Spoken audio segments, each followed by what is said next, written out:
They all thought the same thing. They were all wrong.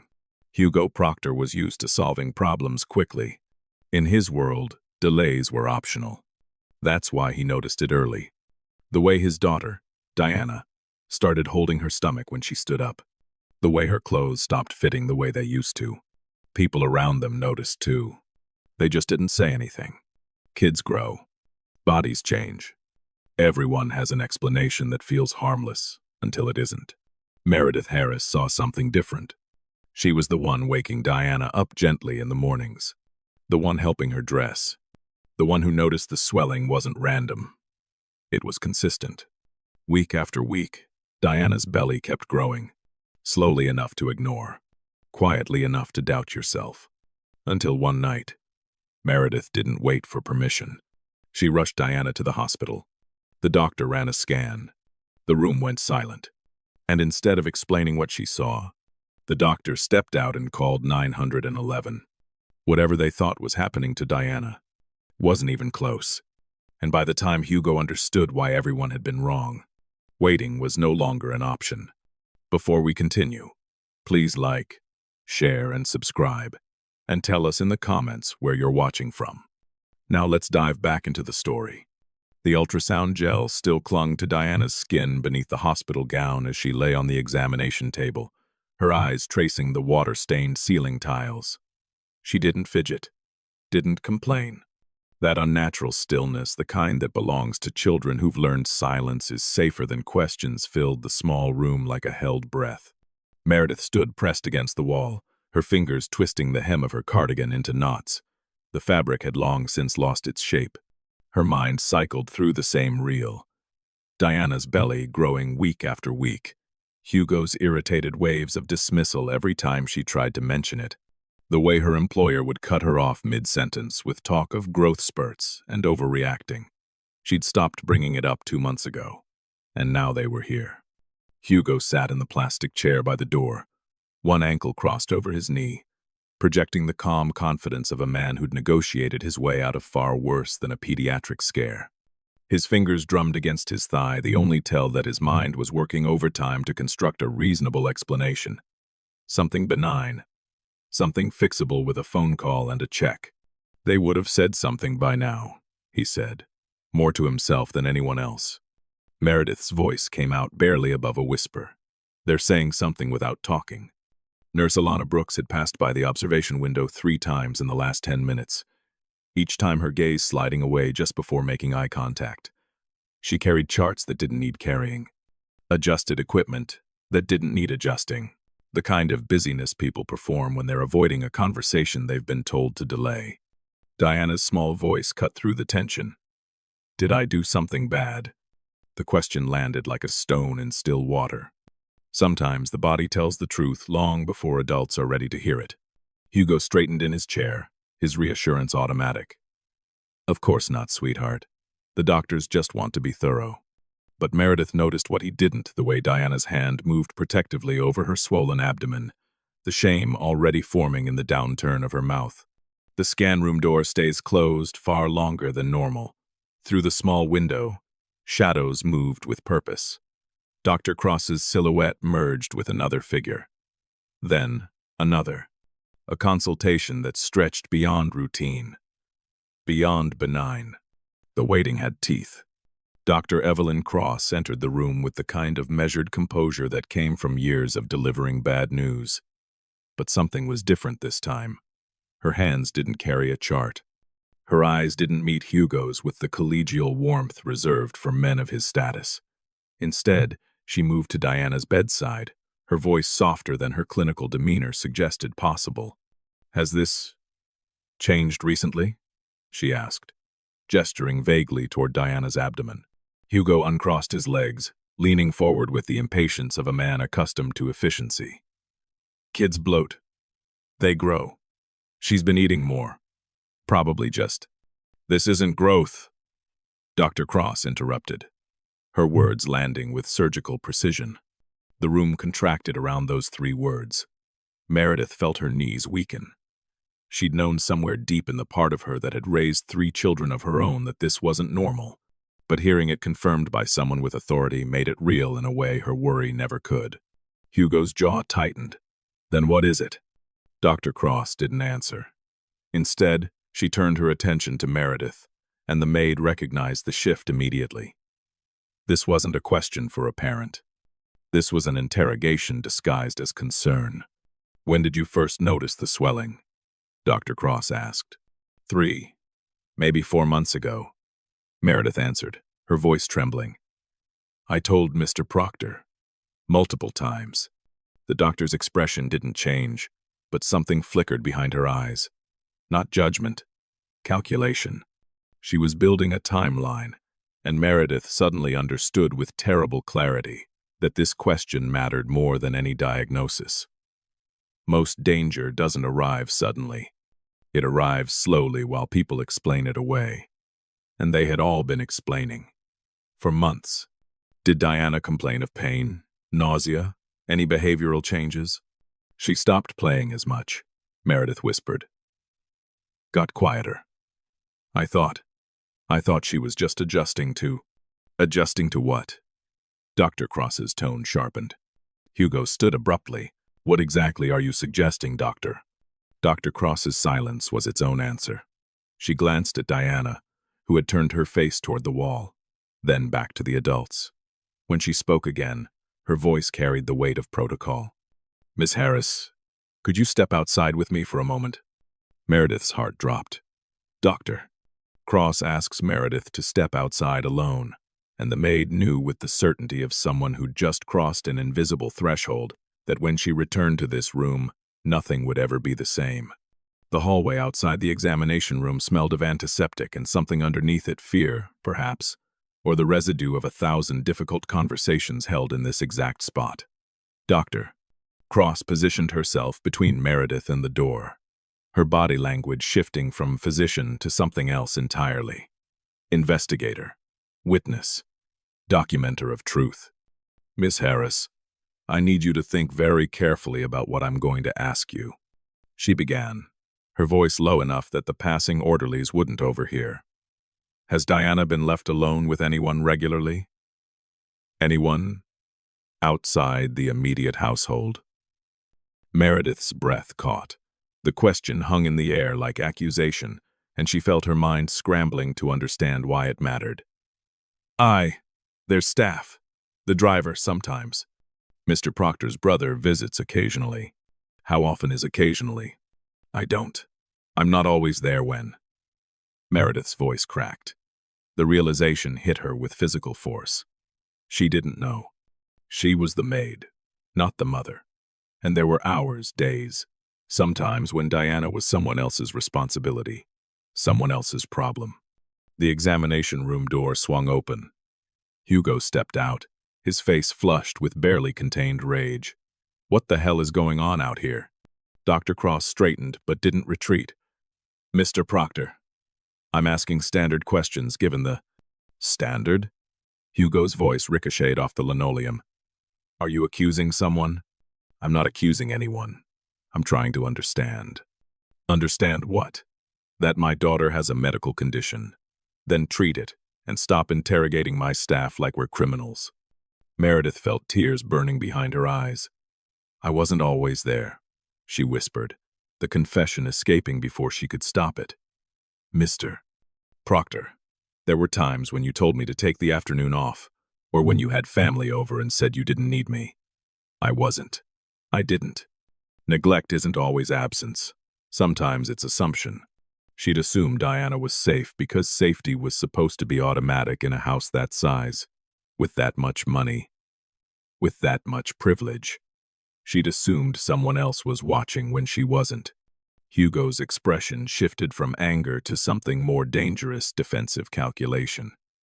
You're out of line, doctor. My daughter is in pain, and you're wasting time with… I need to involve administration, Dr. Cross said quietly, cutting through his bluster with the finality of a guillotine blade. The words landed like a detonation. Hugo went very still. Meredith felt the hallway tilt beneath her feet. Doctor, Cross quietly says, I need to involve administration. And suddenly the machines, the medical equipment, The sterile professionalism of the hospital, none of it mattered anymore. They'd crossed into different territory now. Territory with lawyers and police reports and questions that wouldn't stop until someone provided answers that made sense. Behind the closed door, Diana waited, still and silent, while the adults decided what truth they were willing to tell. Marianne Keller moved through hospital corridors the way glaciers move through valleys slowly, inevitably, reshaping everything in her path. She appeared at the end of the hallway with a tablet pressed against her chest and the kind of purposeful stride that announced her arrival before she spoke a word. Hospital administrator, mandated reporter. The woman who turned medical emergencies into legal ones. Dr. Cross straightened when she saw her, a subtle shift that Meredith recognized immediately as relief. The doctor had been holding this weight alone, and now she was handing it to someone with broader shoulders and a protocol manual. "Mr. Proctor, Miss Harris," Marianne said, her voice carrying the practiced neutrality of someone who'd delivered this speech too many times before. "I'm Marianne Keller, Hospital Administration. I need to speak with you both about Diana's case." Hugo's eyes narrowed. "I don't need administration. I need a diagnosis and a treatment plan." "We're working on both," Marianne replied, unmoved by his tone. "But given the nature of Diana's condition and the timeline involved, we're mandated to act." "Act on what?" Hugo demanded, his voice rising. "She has a medical issue. That's why we're here." Marianne met his gaze without flinching. "On risk." The single word detonated in the hallway. Meredith felt it in her chest, in the way her hands went numb, in the sudden understanding that whatever was happening to Diana had moved beyond stethoscopes and prescription pads. This was territory she recognized from news broadcasts and whispered neighborhood stories, the kind where social workers appeared at doors and families fractured under fluorescent lights. "Risk?" Hugo's laugh was sharp, defensive. "You don't know who you're talking to. I can have my lawyers here in 20 minutes. "That's your right," Marianne said calmly. "But it won't change our legal obligation. When a child presents with unexplained physical trauma or evidence of prolonged neglect, we document. We report. We protect." "Trauma?" The word caught in Hugo's throat. "She hasn't been traumatized. She's been cared for." "By whom?" Marianne's question was surgical. "Specifically. Consistently. When did you last personally supervise your daughter's daily care, Mr. Proctor?" The silence that followed was devastating. Meredith watched Hugo's face cycle through outrage, comprehension, and finally something that looked almost like fear. He'd built empires on delegation, on trusting other people to handle details while he focused on bigger pictures. But Diana wasn't a quarterly report. She was a child who'd been growing a secret beneath her skin for months, while the adults around her looked away. When children are involved, silence stops being an option. Meredith felt the truth of that statement, settling into her bones. She'd been silent when Hugo dismissed her concerns, silent when Diana grew quieter, smaller in spirit even as her body swelled. Silent because speaking up might cost her the job that fed her own children. Marianne glanced at her tablet, then back at them. "Dr. Cross's findings warrant immediate protective measures. We've already contacted the appropriate authorities." "Authorities?"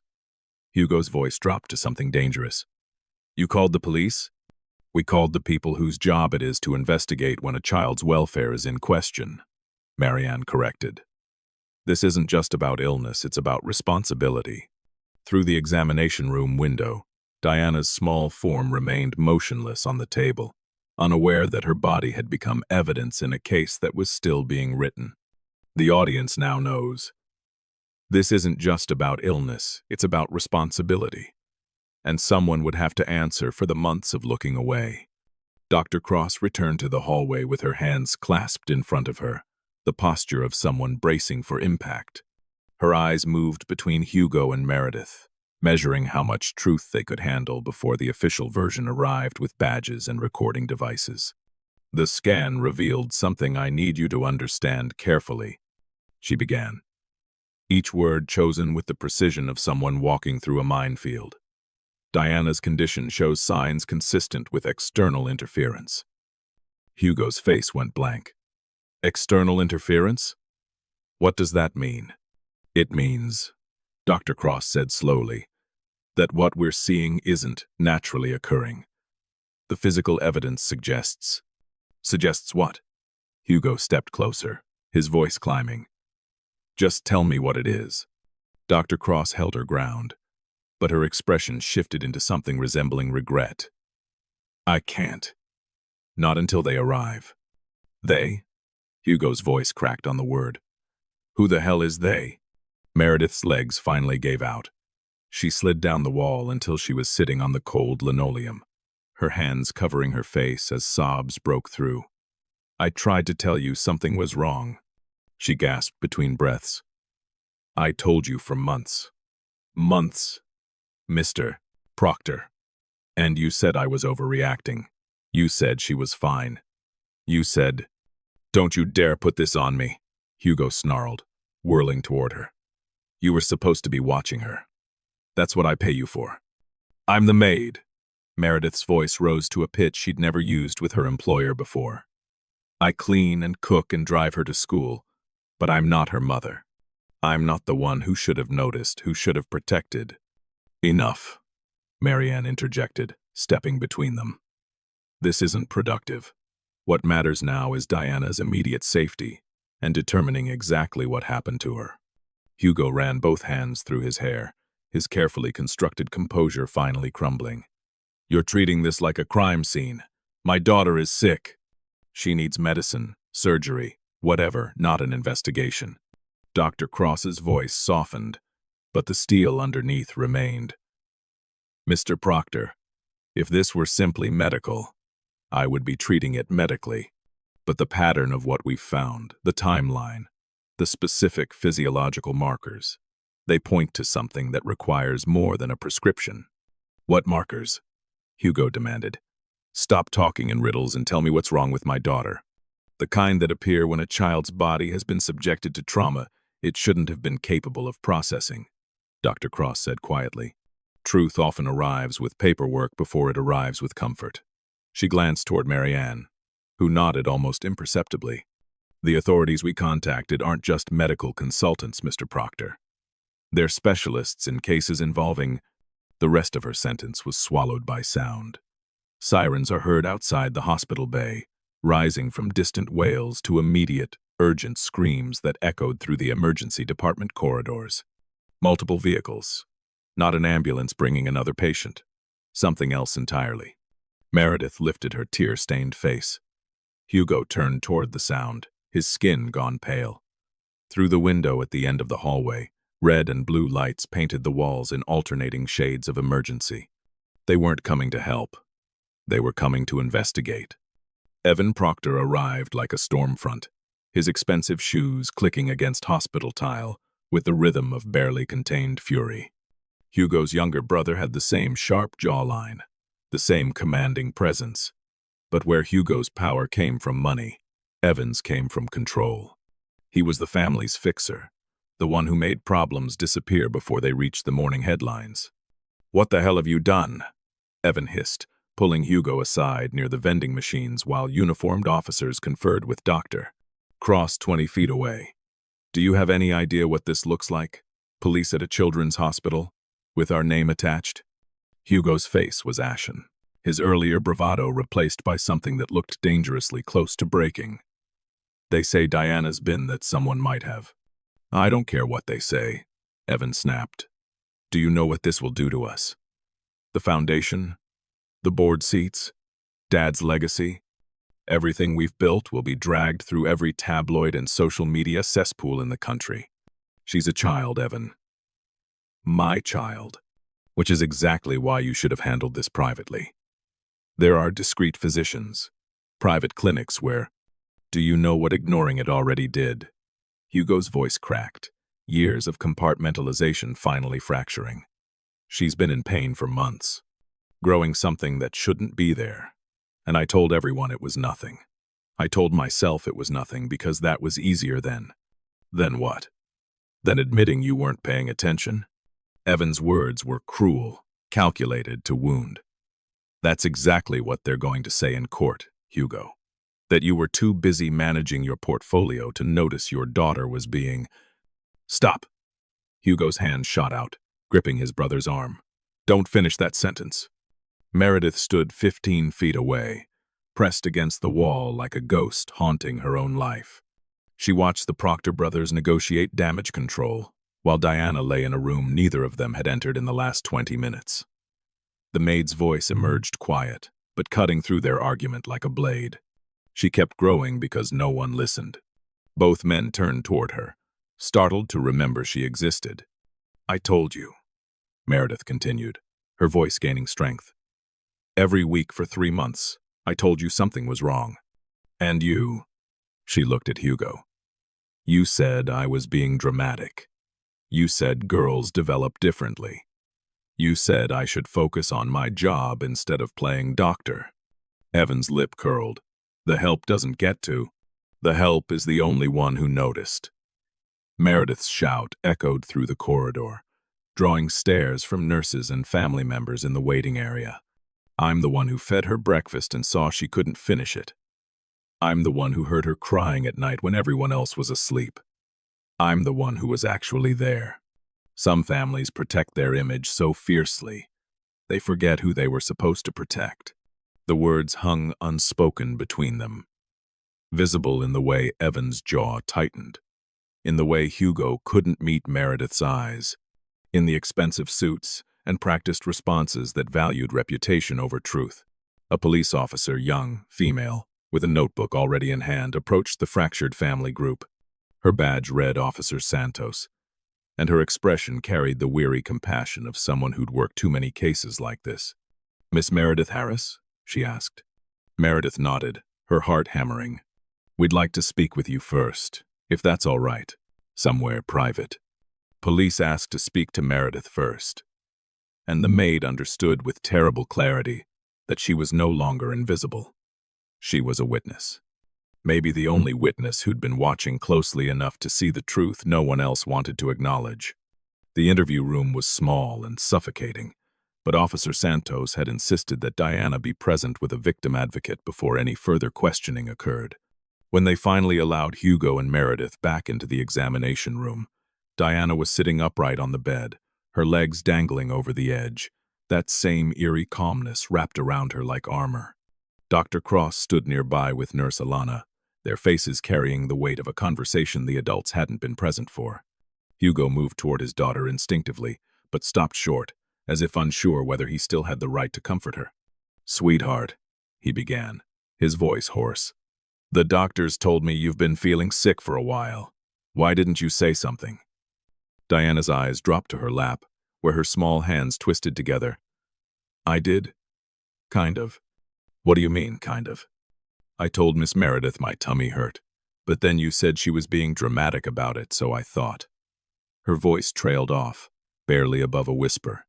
I thought swelling meant I was getting in trouble. The words hit Hugo like a physical blow. Meredith felt her knees weaken, gripping the edge of the bed to stay upright. Getting in trouble? Hugo repeated, his face crumbling. Diana, no. You weren't. Why would you think that? Because you got mad when Miss Meredith kept talking about it, Diana explained with the simple logic of a child connecting dots adults refuse to see. You said she was making problems that weren't there, so I stopped saying it hurt. I didn't want to be dramatic. The echo of Hugo's own words thrown carelessly at Meredith months ago came back with devastating precision. Meredith covered her mouth with her hand, tears streaming silently down her face. Hugo dropped to his knees beside the bed, his expensive suit wrinkling against the linoleum. Baby, listen to me. You never, ever have to be quiet again. If something hurts, if something scares you, if anything feels wrong, you tell me. You scream if you have to.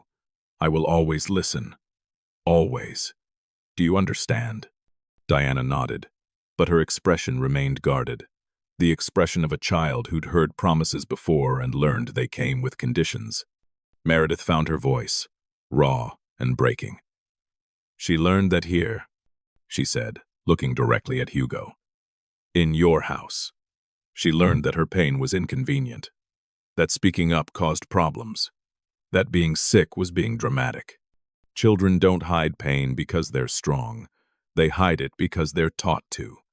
The truth settled over the room like ash after a fire. Diana had absorbed every dismissal, every irritated wave-off. Every time an adult chose comfort over concern, she'd made herself smaller, quieter, more invisible, even as her body screamed for help.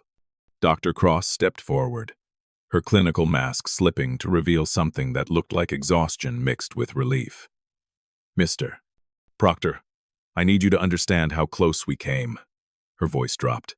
"If this had gone one more week." She didn't finish the sentence. She didn't have to. If this had gone one more week.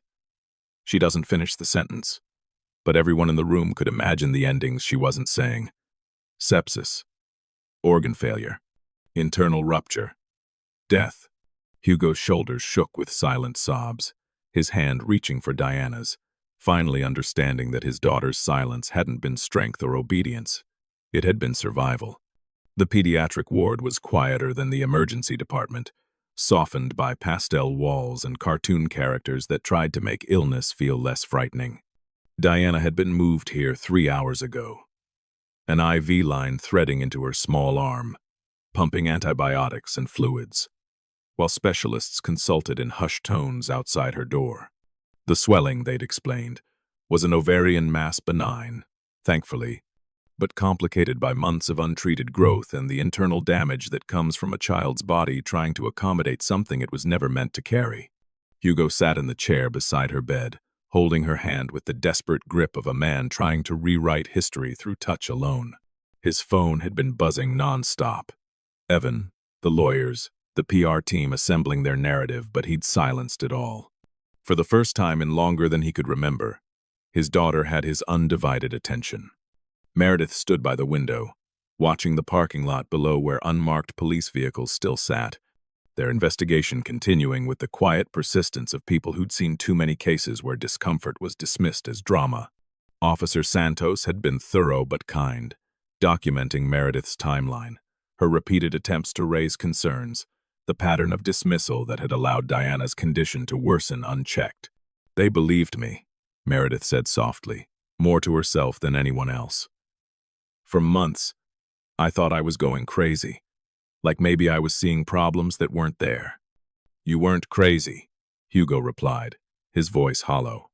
"I was negligent. Mr. Proctor, don't." He looked up at her, his eyes red-rimmed. "Don't make excuses for me. I thought providing was enough. The house, the school, the checkbook, I thought that's what being a father meant." Meredith crossed the room slowly, stopping at the foot of Diana's bed. "Presence matters too," she said gently. "Money can't tell you when something's wrong. It can't hear the silence when a child stops laughing. It can't feel the way a little girl flinches when you ask if she's okay." Dr. Cross entered with a tablet under her arm and the first genuine smile Meredith had seen from her. "Surgery is scheduled for tomorrow morning.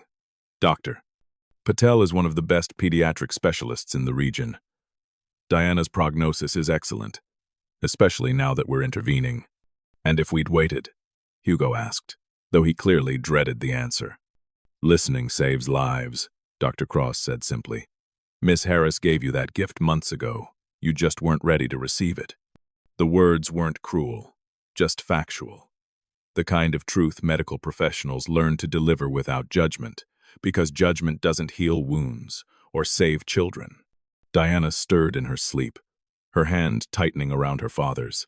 Hugo bent forward, pressing his forehead against their joined hands, and Meredith saw him finally allowing himself to feel the full weight of what almost happened. What could have been prevented? What his pride and assumptions had nearly cost. "I'm sorry," he whispered to his daughter, to Meredith, to the room itself.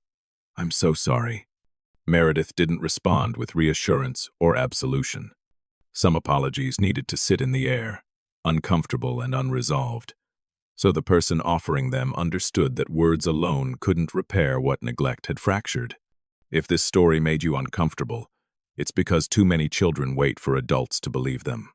They wait through stomach aches that become appendicitis, through sadness that becomes depression, through fears that become trauma, all because the adults around them are too busy, too distracted, too certain that children exaggerate to take their concerns seriously. Diana would recover. The surgery would remove what had been growing silently inside her. The scars would fade. But the lesson about listening, about presence, about the difference between providing and protecting, that would remain. Not all emergencies look urgent. Some grow slowly until someone finally pays attention. Through the window, the sun was setting over Good Samaritan Medical Center, casting long shadows across the parking lot, where Meredith's beat-up sedan sat next to Hugo's luxury vehicle. Two different worlds, brought together by a child's suffering and the realization that wealth couldn't protect anyone from the consequences of looking away. Tomorrow, Diana would go into surgery. The investigation would continue. Hugo would begin the difficult work of rebuilding trust with his daughter. And Meredith finally believed, finally heard, would keep doing what she'd always done. Showing up, paying attention, and refusing to let silence be mistaken for safety. Because in the end, that's what saved Diana's life. Not the money, or the hospital, or even the doctors. It was one person who refused to stop seeing what everyone else had learned to ignore.